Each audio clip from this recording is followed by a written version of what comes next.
பாரதி ராஜா மகளான ஜனனியை, "நீ கொஞ்சம் அமைதியா இரு. தயவுசெய்து இந்த இடத்துல இது வேண்டாம். நந்தனாவ எதுவும் சொல்லாத" அப்படின்னு சொல்லிட்டு காம் பண்ண ட்ரை பண்ணியிருக்காங்க ராதிகா சரத்குமார். அவருடைய இறுதிச் சடங்குல நடந்த அந்த விஷயம் தான் எல்லாரையுமே பார்க்கறதுக்கு எம்பாரஸிங்கா ஃபீல் பண்ண வச்சிருக்குது. ஏன்னா, அந்த அளவுக்கு மனோஜ் பாரதி ராஜாவோட வைஃபான நந்தனாவுக்கு பாரதிராஜாவோட மகள் ஜனனி நெறைய விஷயங்கள பண்ணிட்டாங்க.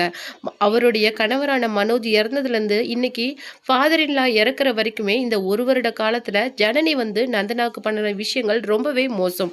அத தான் நாம இந்த வீடியோல டீட்டெயிலா பார்க்க போறோம். வீடியோக்குள்ள போறதுக்கு முன்னாடி நீங்க நம்ம சேனலுக்கு புதியவரா இருந்தா மறக்காம சிபி ட்ரெண்டிங்க சப்ஸ்கிரைப் பண்ணி ஃபாலோ பண்ணிக்கோங்க. வாங்க வீடியோக்குள்ள போலாம். மனோஜ் பாரதி ராஜா இறந்த அந்த 1 வருட காலத்திலேயே அவருடைய தந்தையான பாரதி ராஜாவும் இறந்துட்டாரு. கிட்டத்தட்ட மனோஜ் இறந்த இறப்ப தாங்க முடியாம தான் அவர் இறந்திருக்காரு அப்படின்னு சொல்லிட்டு அவங்களுடைய ஃபேமிலி தரப்புல இருந்தே சொல்லியிருக்காங்க. ஏன்னா, அவருக்கு ஹார்ட் அட்டாக் இருக்குது அப்படிங்கிறதுனால ரெகுலரா எடுத்துக்க வேண்டிய பில்ஸ், மருந்து மாத்திரைகள் அப்படின்னு சொல்லிட்டு எல்லாத்தையுமே அவாய்ட் பண்ணிட்டு வந்திருக்காரு. அதுக்கப்புறம் போக போக அந்த மாத்திரைகள், மருந்துகள் குடுக்கறத கூட அவரு எடுத்துக்கிறத நிறுத்திட்டாரு. அது மட்டும் இல்லாம டாக்டர்ஸோ, நர்ஸோ ஏதாவது அட்வைஸ் பண்ணுனா கூட எதையுமே அவரு கேர் பண்ணிக்கிறதில்ல. இதைத் தொடர்ந்து அவருடைய இறப்புக்கு அப்புறமேலு அப்பா ரொம்ப தனிமையில இருக்காரு அப்படின்னு சொல்லிட்டு மகள் ஜனனி என்ன பண்ணியிருக்காங்க, அப்பாவ தன்னுடைய வீட்டுக்கு மலேசியாவுக்கே கூட்டிட்டு போயிருக்காங்க. அந்த இடத்துல தான் தன்னுடைய நெறைய விஷயங்கள ஜனனி வந்து நிறைவேத்தியிருக்கிறாங்க. அப்பா கிட்ட இருந்த நெறைய சொத்துக்கள அவங்க தன் பேருக்கு மாத்தி ரகசியமா கையெழுத்து வாங்கியிருக்காங்களாம்.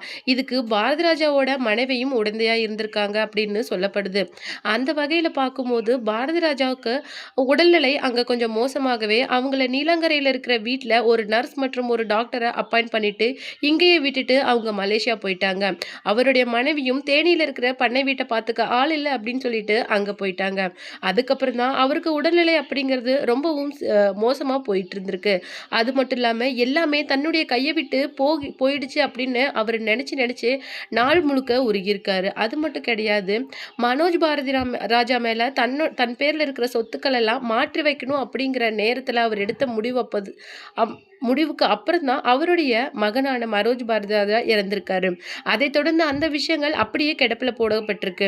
இந்த நேரத்த சரியா பயன்படுத்திக்கிட்ட மகள் ஜனனி என்ன பண்ணியிருக்காங்க அப்படின்னு சொல்லிட்டு பார்த்தீங்கன்னா, அப்பா பேர்ல இருக்க நீலாங்கரை வீடு, டி நகர்ல இருக்கிற வீடு, நீலாங்கரை வீட்டுக்கு பக்கத்துல இருக்க 9 கிரவுண்ட் நிலம், அது மட்டும் இல்லாம இன்னும் பல ஃபிளாட்ஸ் அதெல்லாம் தன்னுடைய பேருக்கு மாத்தி மலேசியாவுல ரகசியமா கையெழுத்து வாங்கியிருக்கிறாங்க.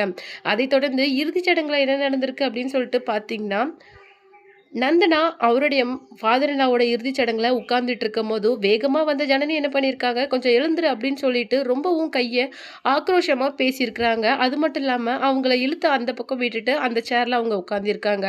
ஏதோ அவங்களுக்குள்ள நடக்குது அப்படிங்கிறத புரிஞ்சுகிட்ட ராதிகா சரத்குமார் அங்கருந்து வேகமா வந்து, "இங்க இந்த விஷயங்கள் வேணாம். தயவுசெய்து ப்ளீஸ் அமைதியா இருங்க" அப்படிங்கிற மாரி சொல்லியிருக்காங்க. அந்த பக்கம் ஜனனி போய் தன்னுடைய மகள்கள கட்டிப்பிடிச்சுட்டு அழுந்திருக்காங்க. அப்பாவ இழந்த 1 வருடங்கள்லயே தன்னுடைய தாத்தாவையும் பறிகொடுத்துட்டு அந்த குழந்தைகள் அந்த இடத்துல நிக்க கூட கூடாதுன்னு சொல்லிட்டு அவங்க மிரட்டுனதுனால, பயந்து அழுதுன விஷயங்கள தான் ராதிகா சரத்குமார் அவங்கள காம் பண்ண ட்ரை பண்ணியிருக்காங்க. போலீஸ் ஸ்டேஷன்ல போய் கம்ப்ளைண்ட் பண்ணி தன்னுடைய ஃப்ளாட்ல, அதாவது தன்னுடைய பேர்ல இருக்கிற ஃப்ளாட்ல நந்தனா இனி தங்கக்கூடாது அப்படின்னு சொல்லிட்டு அவங்க மேல கம்ப்ளைண்ட் பண்ணியிருக்காங்க. அதைத் தொடர்ந்து அப்பாவோட இறுதிச் சடங்குலயும் இருக்கக்கூடாது அப்படின்னு சொல்லிட்டு மருமகளையும், பேத்திகளையும் அங்கிருந்து விரட்டி அடிக்க ட்ரை பண்ணியிருக்காங்க. ஆனா இந்த விஷயங்கள் தான் இப்போ திரையுலகத்திலேயே மிகவும் கண்கலங்க வச்சிருக்கு அப்படின்னே சொல்லலாம். ஏன்னா, அப்பாவ தொடர்ந்து இன்னைக்கு தாத்தாவும் ஒரே வருட காலத்துல இயற்கை எய்திட்டாரு. இதுக்கு மேல என்ன பண்றது அப்படின்னு தெரியாம நந்தனா மற்றும் மனோஜ் பாரதி ராஜாவோட குழந்தைகள் அங்க அழுதுட்டு நிக்கிறத பார்க்க அங்க இருக்கிற எல்லாருக்குமே ரொம்பவும் கலக்கமா இருந்திருக்கு.